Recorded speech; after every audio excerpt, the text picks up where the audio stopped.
Audio book सावधान कल्कि आ चुके हैं। चैप्टर 6 अवतार का मूल्यांकन। पूर्व प्रकरण में हमने देखा कि दिव्य दृष्टाओं, भविष्यवेताओं तथा शास्त्रों ने बताया है कि भगवान ने पृथ्वी पर अवतार ले लिया है, मगर वह कौन होगा? इसका कोई सही नाम, गांव, पता, संगठन, कार्यवाही जैसी कोई निश्चित जानकारी नहीं दी है।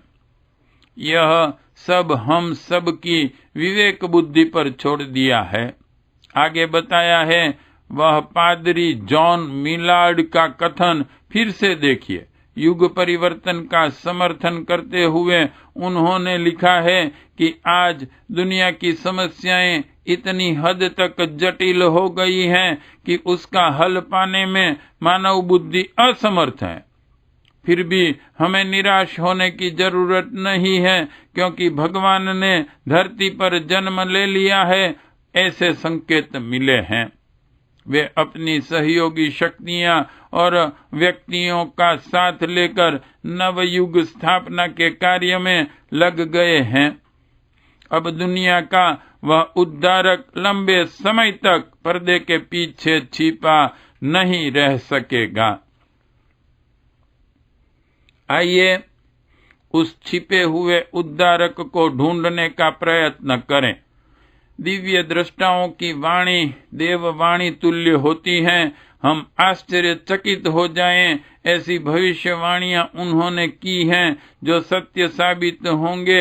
ऐसा विश्वास और श्रद्धा हम रख सकते हैं। साथ साथ इस युग में होने वाले अवतार के विषय में उन्होंने बताए निशान, गुण, कर्म, स्वभाव के सहारे मूल्यांकन पद्धति से उनको ढूंढने का प्रयत्न करें।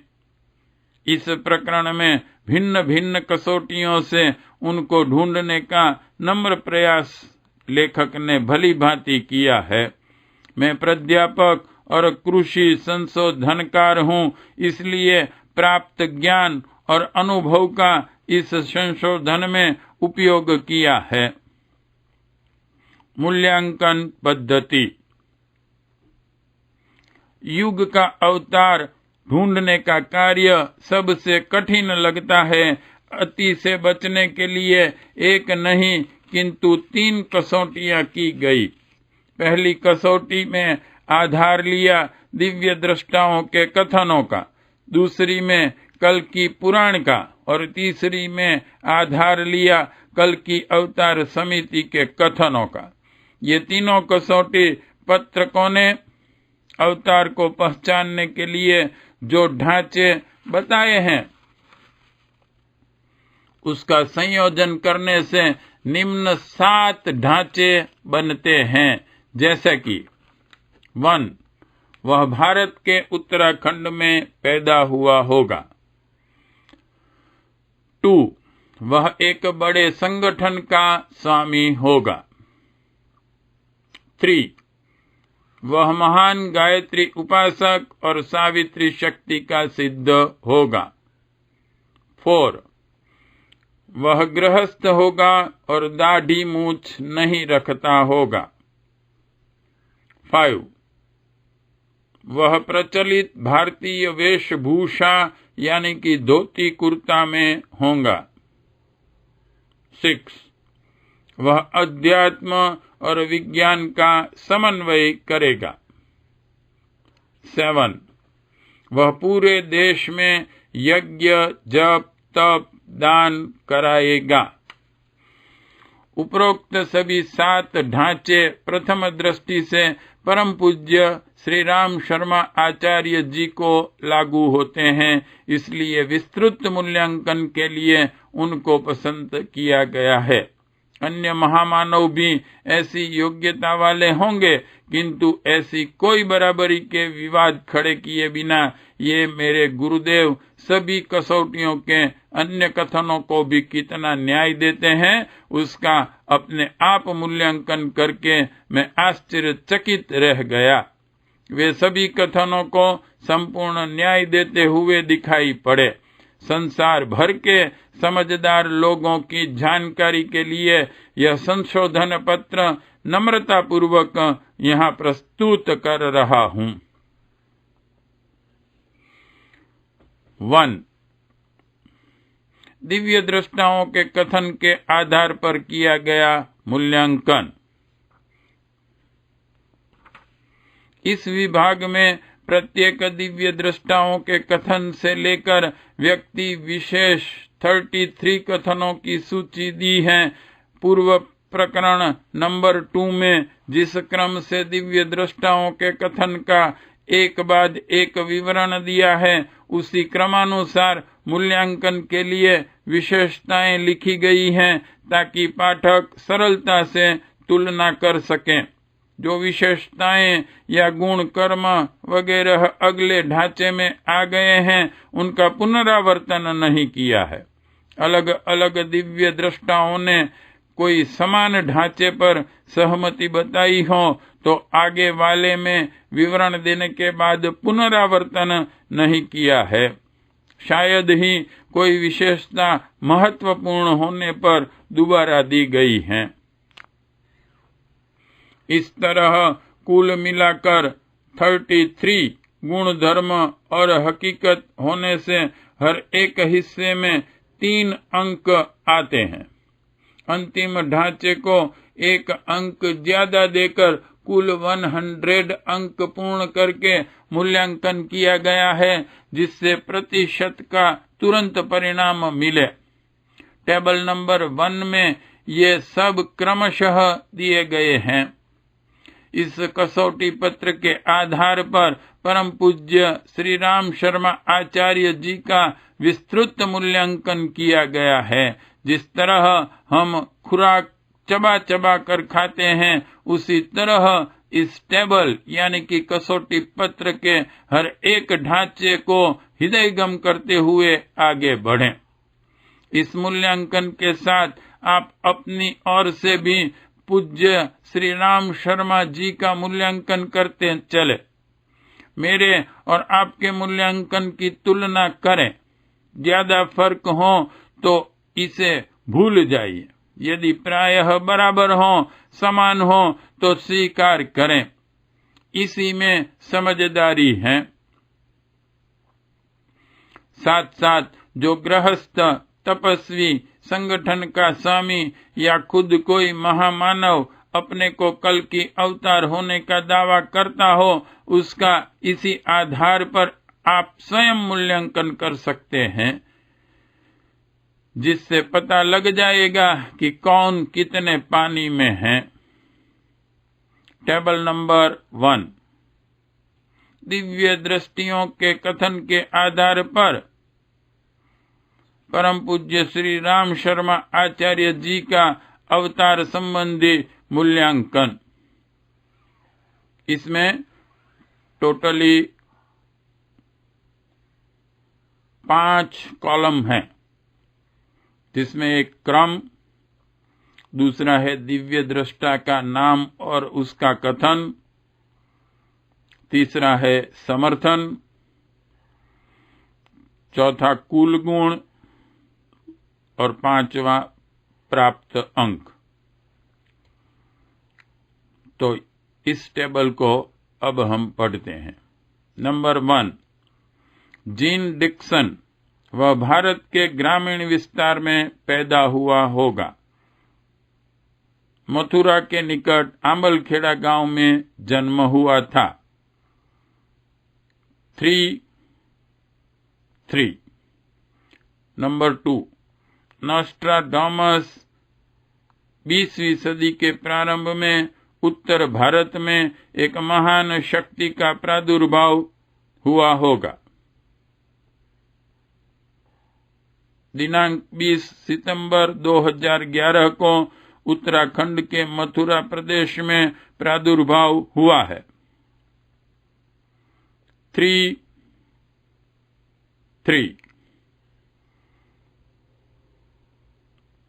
नंबर 3 नॉस्ट्राडामस 3 दिशाओं में सागर से घिरा हुआ धर्म प्रधान प्राचीन संस्कृति वाले देश से संस्कृति की धारा बहेगी।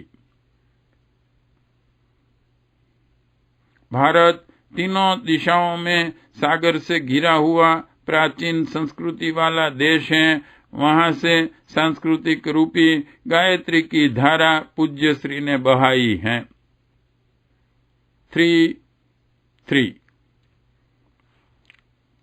4 पीटर हरकॉस, उस मनुष्य द्वारा देवत्व का उदय होगा और धरती पर स्वर्ग का वातावरण होगा। प्रारंभ से ही मनुष्य में देवत्व का उदय और धरती पर स्वर्ग का अवतरण उनका उद्घोष और ध्येय है। उनकी पुस्तकें 1 सतयुग का पुनरागमन, 2 महाकाल का युग परिवर्तन से यह फलित होता है।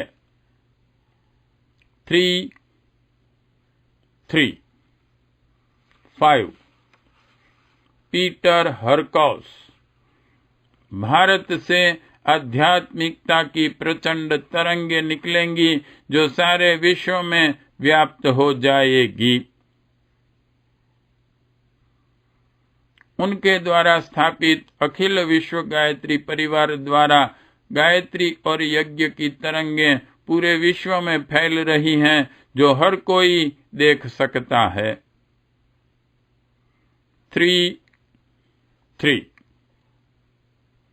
6 आनंदाचार्य, वह संगठित संस्था का संगठन करेगा। अखिल विश्व गायत्री परिवार नाम से करोड़ों व्यक्तियों का संगठन किया गया है।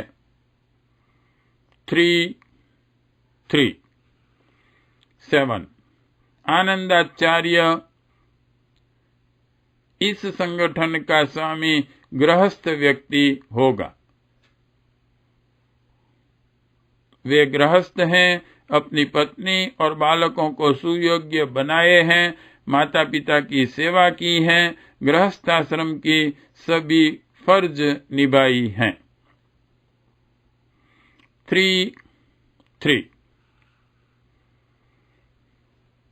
8 आनंदाचार्य, वह दुनिया का सबसे श्रेष्ठ विचारक होगा। विचार प्रधान श्रेष्ठ और विपुल साहित्य का निर्माण 3200 पुस्तकें तथा उनकी संग्रहित अमृत वाणी उनको दुनिया का श्रेष्ठ विचारक सिद्ध करने में समर्थ हैं।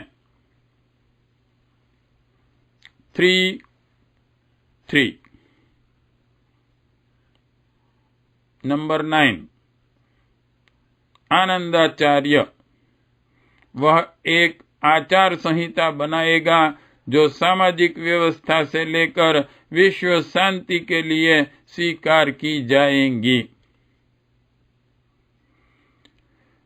युग निर्माण सत्संकल्प के नाम से गीता के 18 अध्याय के सारणी जैसे 18 सूत्र दिए हैं, जिसके पठन मनन से यह बात समझ में आएगी।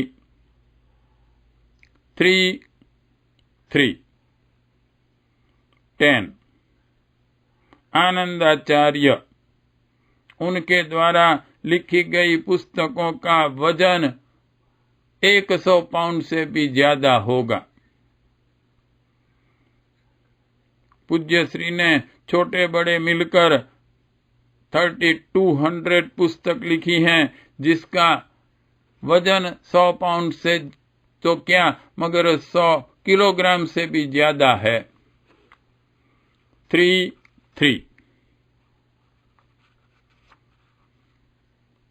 11 चार्ल्स क्लार्क, भारत में से कुछ ही समय में एक प्रचंड विचार क्रांति शुरू होगी। इस मिशन का प्रमुख ध्येय ही विचार क्रांति है। पुरानी गलत मान्यताएं और अंधश्रद्धा हटाने के लिए क्रांति चल रही है। जीवन के अंतिम दिनों में उनका लिखा हुआ क्रांतिधर्मी साहित्य पढ़ने से यह बात समझ में आएगी।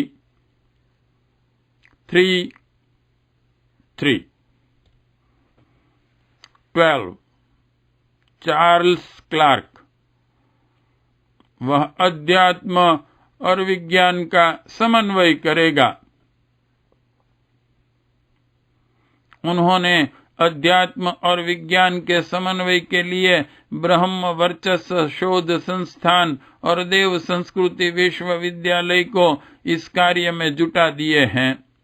उनके विज्ञान और अध्यात्म संबंधी लिखे सभी ग्रंथ यह बात बताते हैं।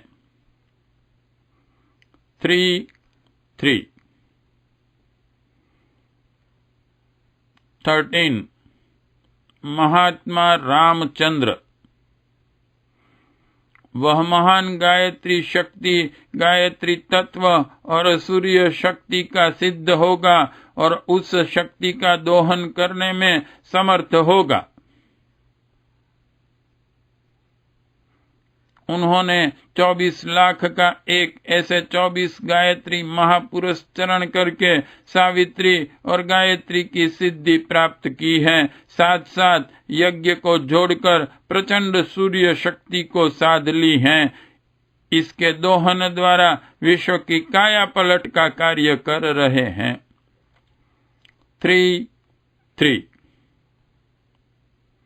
14 जॉन एडम, प्रचंड चेतना शक्ति युक्त महामानव, जन कोलाहल से दूर मानव जाति को बचाने के उपायों में लगा हुआ है। सृष्टि की प्राकृतिक मुसीबतें, प्रचंड आफतें, युद्धों और महामारी से बचाने के लिए अपनी प्रचंड तप और चेतना शक्ति नियोजित कर दी है। हरिद्वार और हिमालय में यह प्रच्छन्न प्रक्रिया चल रही है।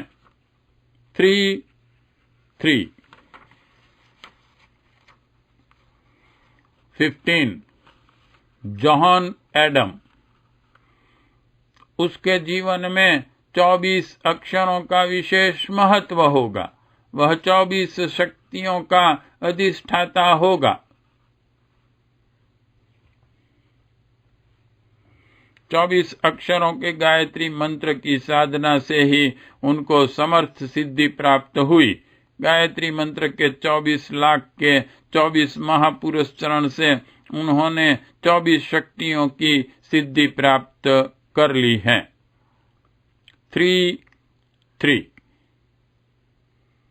16 जॉन एडम, संप्रदाय और धर्म की दीवार तोड़कर मानव धर्म की स्थापना करेगा। मानव मात्र एक समान, यह इस मिशन का सूत्र है। जाति पाति धर्म और संप्रदाय के भेदभाव रहित शांति कुंज हरिद्वार में सभी धर्मों को एक मंच पर लाकर विश्व धर्म मानव धर्म की स्थापना उनका चरम लक्ष्य है। सभी प्रकार के अनुयायी देखने को मिलेंगे।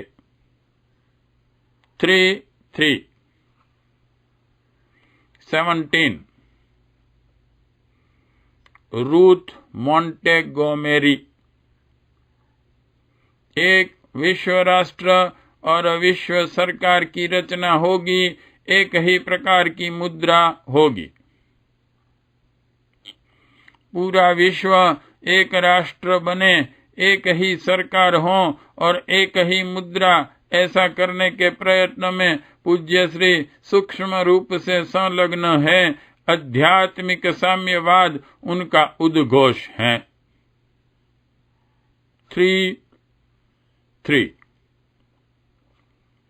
18 रूथ मोंटेगोमेरी, एक देवदूत का आगमन होगा।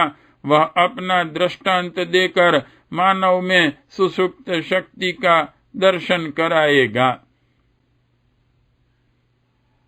एक सामान्य गृहस्थ होते हुए भी ग्रह संसार के साथ साथ मानव जप और तप से कितनी प्रचंड दिव्य शक्ति पैदा कर सकता है, यह अपने जीवन दर्शन से जगत को बताया।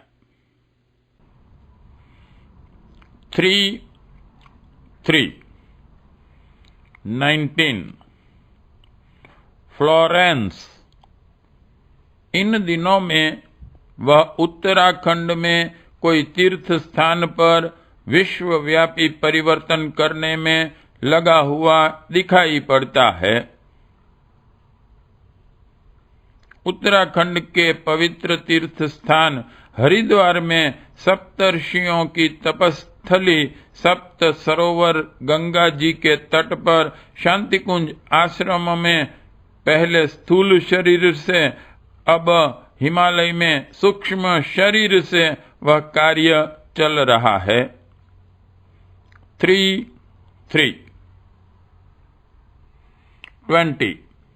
फ्लोरेंस।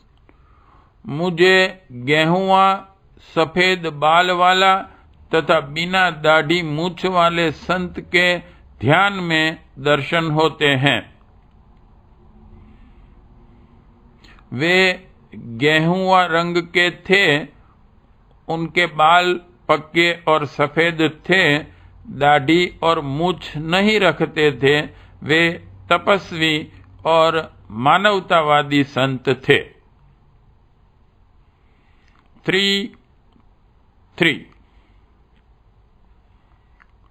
21 फ्लोरेंस। उनका मुख सैकड़ों दीपकों के बीच प्रकाशमान सूर्य जैसा लगता है। युग निर्माण मिशन के सैकड़ों हजारों सैनिक दीपक समान हैं, जिनके सेनापति पूज्य आचार्य जी दैदीप्यमान सूर्य समान हैं। लक्ष्य वेदी दीप यज्ञों के दीपकों के बीच प्रेरणा देने वाले वे सूर्य समान थे। उनका मुखमंडल तेजोमय था।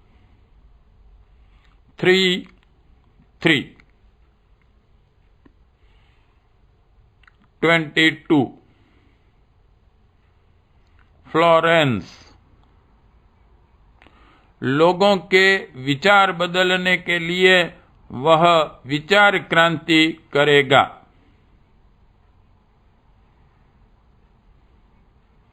उनके समग्र अभियान का नाम और ध्येय ही विचार क्रांति अभियान है, जिसमें झूठे सड़े हुए अंधश्रद्धा युक्त और भ्रमपूर्ण विचारों को नाबूद करके सत्य प्रकट करने वाले नए विचार फैलाए जाते हैं।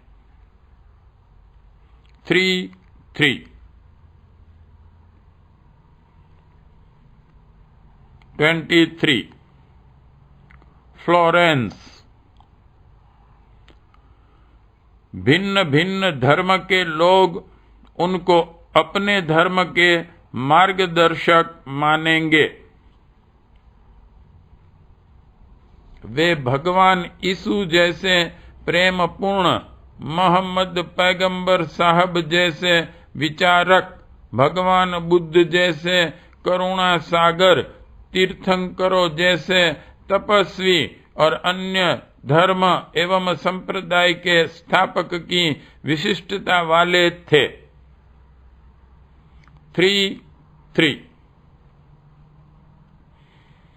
24 फ्लोरेंस। चतुरंगी सेना का निर्माण करेगा, जो युग निर्माण में महत्वपूर्ण भूमिका अदा करेगा। सन 1995 में आंबलखेड़ा में और सन 2000 में हरिद्वार के बाद में 27 अश्वमेघ यज्ञों वगैरह में विश्व भर के लोगों ने पीत वस्त्रधारी चतुरंगी सेना देखी है। उन सब के युग निर्माणी कार्यों से प्रभावित होकर यह सेना दिन दुगुनी और चार चौगुनी बढ़ रही है। 3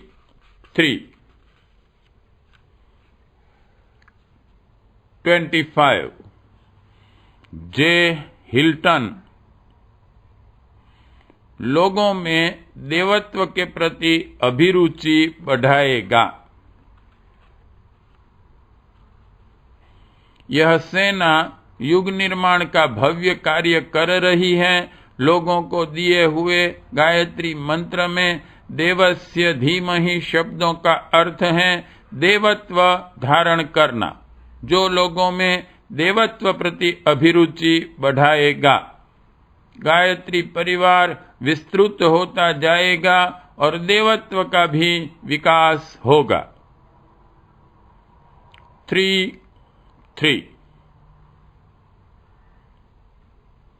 26 जे हिल्टन विज्ञान का अध्यात्म में विसर्जन करेगा। उनकी पुस्तक विज्ञान और अध्यात्म परस्पर पूरक तथा भविष्य का धर्म वैज्ञानिक धर्म पढ़ने से यह सत्य समझ में आएगा।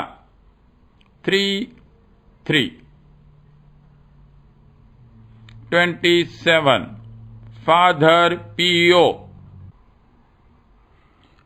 सद्बुद्धि और विवेक जागृत करेगा और लोगों की बुद्धि में पवित्रता स्थापित करेगा। गायत्री मंत्र सद्बुद्धि प्रदान करता है और विवेक जागृत करता है, साथ साथ मनुष्य में देवत्व और पवित्रता का अवतरण करता है। पूज्य श्री जन जन में गायत्री रूपी गंगा बहाकर कार्य कर रहे हैं।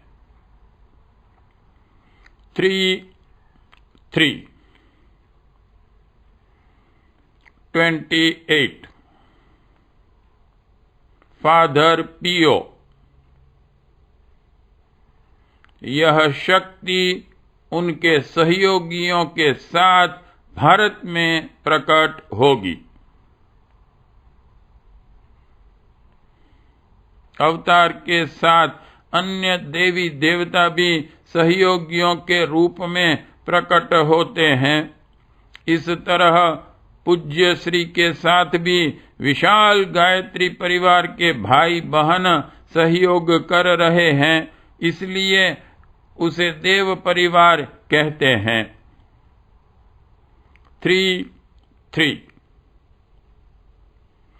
29 गेराल्ड क्राइसे उस व्यक्ति के पीछे हजारों लोग चलेंगे जिसमें स्त्रियां विशेष होंगी।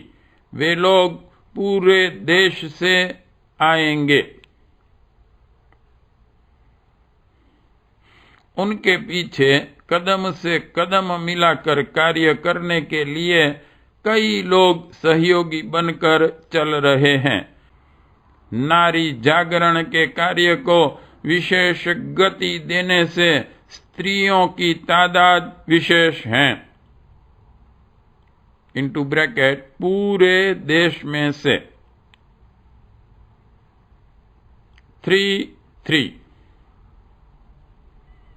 30 गेराल्ड क्राइसे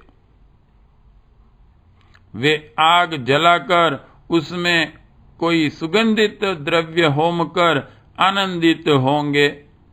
उसके धूम्र से वायुमंडल शुद्ध होगा। गायत्री परिवार की माता गायत्री और पिता यज्ञ है। यज्ञ में आग जलाकर सुगंधित हवन सामग्री मंत्रोच्चार के साथ डाली जाती है, जो वातावरण को सुगंधित और आनंदित बनाता है। विज्ञान ने साबित किया है कि आगामी दिनों में वायु प्रदूषण से बचने के लिए यज्ञ अच्छा उपाय होगा।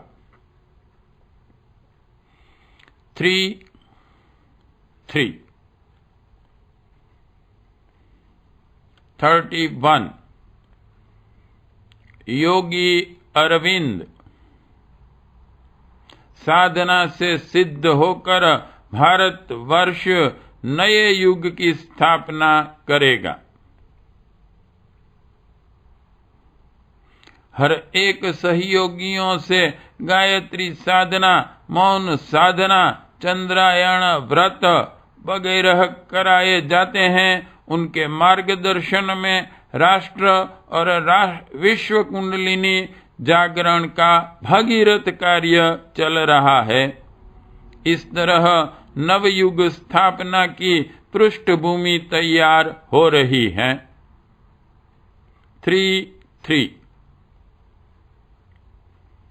32 स्वामी विवेकानंद। मंदिर जन जागृति और शिक्षण के केंद्र बनकर अग्रिम उत्तरदायित्व निभाएंगे।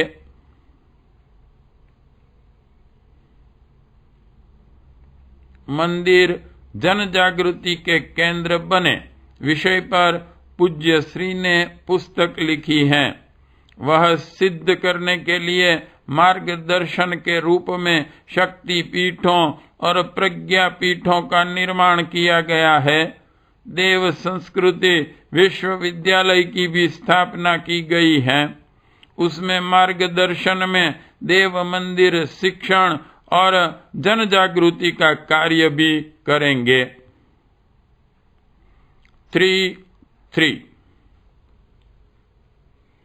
33 स्वामी विवेकानंद। भविष्य में जो सतयुग आएगा उसमें सब अलग अलग जाति ब्राह्मण रूप में शामिल की जाएगी। ब्राह्मणत्व का अर्थ होगा मानवता का श्रेष्ठ आदर्श।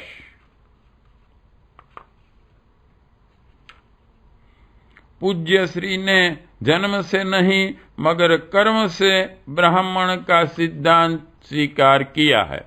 इसलिए जाति पाति के और धर्म संप्रदाय के भेदभाव रहित सभी को गायत्री मंत्र और यज्ञोपवीत देकर ब्राह्मण बनाए हैं। वे सब आदर्श जीवन के लिए प्रयत्नशील हैं। 4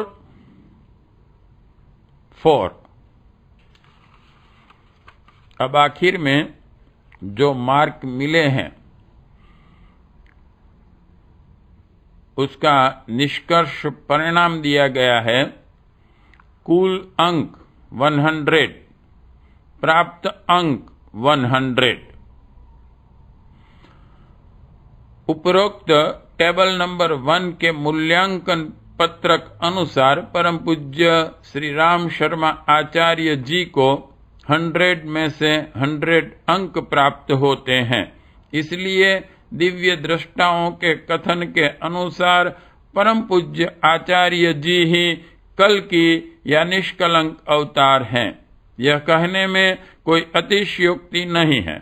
देश और दुनिया की यह एक सबसे विस्मयजनक घटना होगी कि 100 में से 100 अंक प्राप्त करने वाला महामानव कल्कि के रूप में स्थूल रूप से आया और कार्य करके चला गया, मगर दुनिया पहचान न पाई। अब वह सूक्ष्म रूप से काम कर रहा है और सहयोग के लिए आपको पुकार रहा है। सर्वगुण संपन्न 100% अंक वाले ये परमात्मा के बारे में हर एक विद्वान से लेकर सामान्य समझदार आदमी को भी जरूर गंभीरता से सोचना चाहिए। मन में से संदेह निकालकर सत्य का स्वीकार करना चाहिए और अपना जीवन सार्थक कर लेना चाहिए, अन्यथा युगों तक पछताना पड़ेगा। महान भविष्यवेताओं के प्रायः सभी कथनों का समावेश उपरोक्त दिव्य दृष्टाओं के कथनों में या बाद में बताए गए शास्त्रों और समिति के कथनों में हो गया है, इसलिए उसका अलग से विवरण ताज्य है। 2. कल्कि पुराण आधारित अवतार का मूल्यांकन। पूर्व निर्दिष्ट इस विभाग में भी संगठन स्वामी परम पूज्य श्री राम शर्मा आचार्य जी का मूल्यांकन करके निम्न टेबल नंबर 2 में मूल्यांकन पत्र बताया है। यह मूल्यांकन पत्र कल्कि पुराण का आधार लेकर बनाया गया है, क्योंकि वह कल्कि अवतार का विशिष्ट शास्त्र है। इसमें से कुल मिलाकर 12 ढांचे बनाए, जिसमें से पहले 10 हर एक 8 अंक और अंतिम 2 हर एक 10 अंक के रखे हैं, जिसमें कुल मिलाकर 100 अंक बनते हैं। अगले टेबल नंबर 1 की तरह इसे भी गहराई से पढ़ें, समझें और हृदयगम करें, और मेरे साथ आप भी मूल्यांकन करते हुए आगे बढ़ें। आपके ख्याल में और कोई बढ़िया व्यक्तित्व मालूम हो तो उसका भी मूल्यांकन साथ साथ अवश्य करें। श्रेष्ठ को स्वीकारें, यह आपके हित में होगा। मूल्यांकन के लिए मुख्य शर्त है कि वह व्यक्ति गृहस्थ, संगठन स्वामी और उत्तराखंडी होना चाहिए। यहाँ उत्तराखंड का अर्थ समग्र उत्तर भारत लेना चाहिए, साथ साथ गायत्री सावित्री का सिद्ध होना चाहिए। इस पेज पर एक फुटनोट दी गई है, इसे पढ़ते हैं। अगले दिनों ज्ञान तंत्र ही धर्म तंत्र होगा। चरित्र निर्माण और लोक मंगल की गतिविधियां धार्मिक कर्मकांडों का स्थान ग्रहण करेगी। तब लोग प्रतिमा पूजकर देव मंदिर बनाने की तुलना में पुस्तकालय जैसे ज्ञान मंदिर बनाने को महत्व देंगे। तीर्थ यात्राओं और ब्रह्म भोजों में लगने वाला धन लोक शिक्षण की भाव भरी सत्प्रवृत्तियों के लिए समर्पित किया जाएगा। कथा पुराणों की कहानियां तब उतनी आवश्यक न मानी जाएगी जितनी जीवन समस्याओं को सुलझने वाली प्रेरणाप्रद अभिव्यंजनाएं। धर्म अपने असली स्वरूप में निखर कर आएगा और उसके ऊपर चढ़ी हुई सड़ी गली केंचुली उतरकर कूड़े करकट के ढेर में जा गिरेगी। अखंड ज्योति, मई 1972, पृष्ठ 34। चैप्टर 6, साउंड ट्रैक नंबर 1 समाप्त।